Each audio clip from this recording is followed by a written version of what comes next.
The halls and bars of Claridge's Hotel, London, are all but deserted. Night cleaners move discreetly around a solitary guest who nurses an unfinished drink.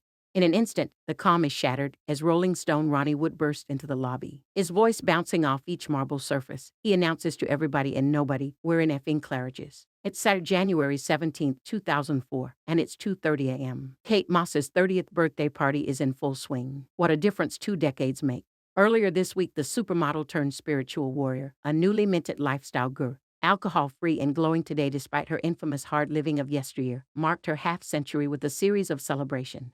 A girl's trip to the Caribbean was followed, last Tuesday, by an evening of dinner and dancing at Laurent Restaurant in Paris. Celebrity guests were seen leaving the opulent venue, which had transformed into a nightclub with makeshift catwalk for the occasion, then climbing into taxis at 2 a.m. According to reports, Kate wanted her 50th birthday to be a night to remember, or perhaps, more accurately, a night she and her guests could remember. Because when it comes to unforgettable, well, you can forget your seaside rituals in Mystique and elegant soirees in Paris. The one for the cultural history books, the party that is still spoken of as one of the most decadent London has ever seen, is the one that took place 20 years ago, Kate's 30th.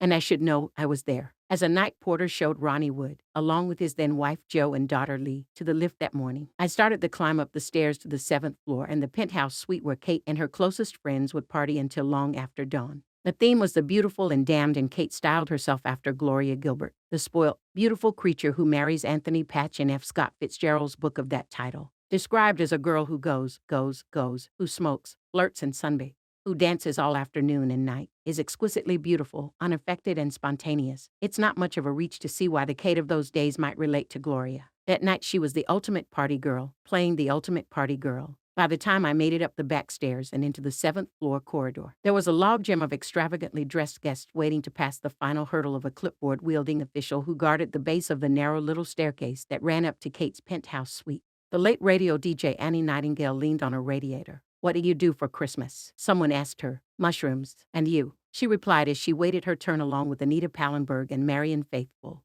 Thankfully, not everyone was so patient, and I found myself carried along with a surge of frustrated guests, past the name check and up into the inner sanctum. At the top of the stairs, guests dumped their coats and bags with little ceremony in a cubbyhole that had been turned into a cloakroom cum bar.